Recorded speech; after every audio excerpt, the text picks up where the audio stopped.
Hi again, everybody, and welcome back to Utopia. The battle over public lands in the American West and in Utah has raged for many years. The disagreements constantly simmer and occasionally boil over, as in the case of Cliven Bundy's armed resistance in Nevada, and when armed militants, led by his son, Armand Bundy, took over a wildlife refuge in Oregon. Passions run high on both sides of the issue. Does the federal government own too much land? Could the states manage it better? Who is the better steward? Today, as always, we talk to experts about the facts, the legal facts and the historical facts that lay the groundwork for the system that we have here today. Here's Sean King with more. Confrontation in Nevada this morning threatens to become a modern-day range war.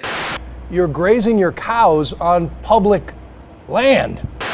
Rancher Cliven Bundy says the land that I'm standing on right now has been in his family for generations. Cliven Bundy. But Nevada is a sovereign state. The land within this state belongs to the state of Nevada, not the United States. And you guys got to understand that.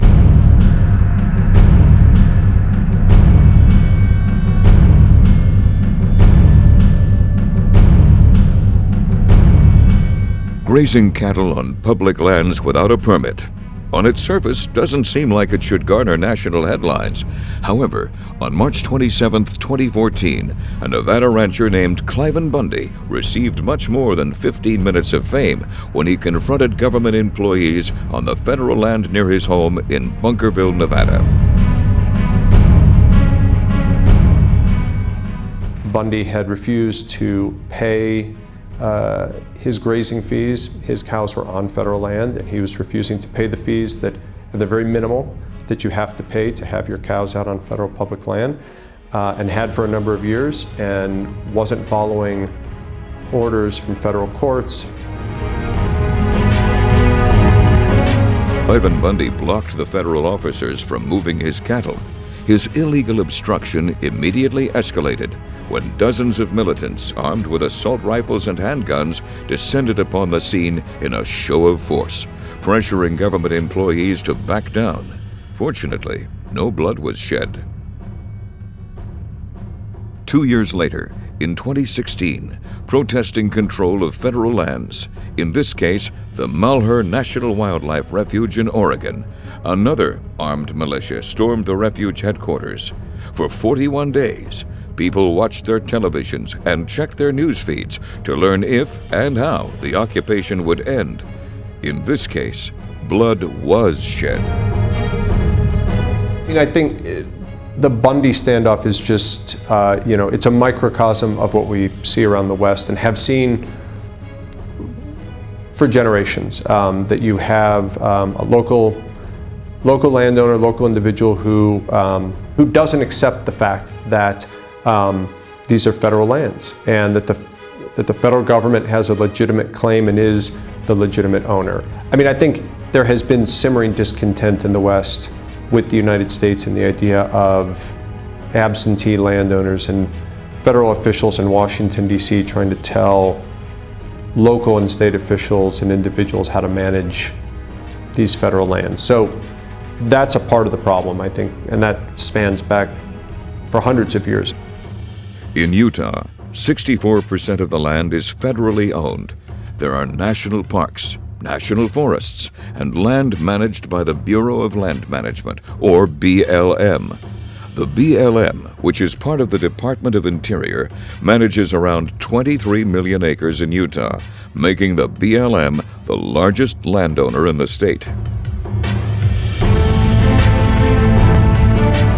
So the overwhelming majority of Utah is managed by the federal government, is owned and managed by the federal government. So we like to refer to those as federal public lands that are owned by all Americans, managed on their behalf, on our behalf. If you've kayaked in the Uinta National Forest, if you've hiked in Grand Staircase-Escalante National Monument, if you've ventured into a slot canyon, you have visited public lands. If you've shot guns at Lake Mountain, if you've biked in Dead Horse Point, if you've been to one of Utah's 5 national parks, you've visited and benefited from public lands. Before Europeans pushed into the area, the earliest recorded inhabitants of Utah were the ancient Puebloan, Fremont, then later Ute, Paiute, Goshute, Shoshone, and Navajo. As Western Europe colonized Western America and pushed Native Americans onto reservations, claims were made on some of the lands in Utah.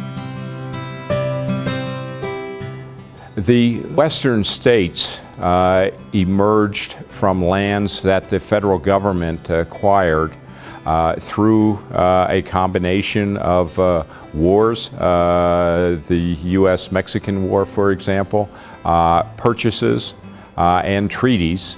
The state of Utah emerged out of the Treaty of Guadalupe Hidalgo between the United States and Mexico, signed in 1848, that transferred ownership of lands that are now the state of Utah from Mexico to the United States. Most American teenagers could tell you about the famous Louisiana Purchase, the deal that doubled the size of the United States. But fewer textbooks cover the Treaty of Guadalupe Hidalgo. The signing of this treaty ended the war between the United States and Mexico and awarded the United States land equal to 1/3 of Mexico's total territory, which later became California and the southwestern United States. A few decades later, in the wake of burgeoning populations spurned by the concept of manifest destiny, Utah became a state on January 4th, 1896. Upon statehood, the state of Utah acquired, through the Utah Statehood Enabling Act, approximately 7.5 million acres of land that had previously been owned by the federal government. The federal government retained the remainder of the lands, and those were available for disposal through laws like the Homesteading Act and a variety of similar laws that followed. But even with the land giveaways, much of the land remained unclaimed. Nearly 2/3 of the state of Utah went unclaimed. It's worth noting that the state, through the original statehood grants of public land and the settlement patterns that transferred land into private ownership, give the state nearly 14 million acres in private ownership. That's equivalent to the size of Maryland and Massachusetts. Even with this grand giveaway, the United States government still had millions of unclaimed acres. Swaths of land larger than some European countries were left empty and unwanted. This historical development is evident in other Western states. In 11 Western states, 47% of the land is federally owned. In the other 29 states, the federal government owns only 4%. We'll be right back after a message from our sponsors.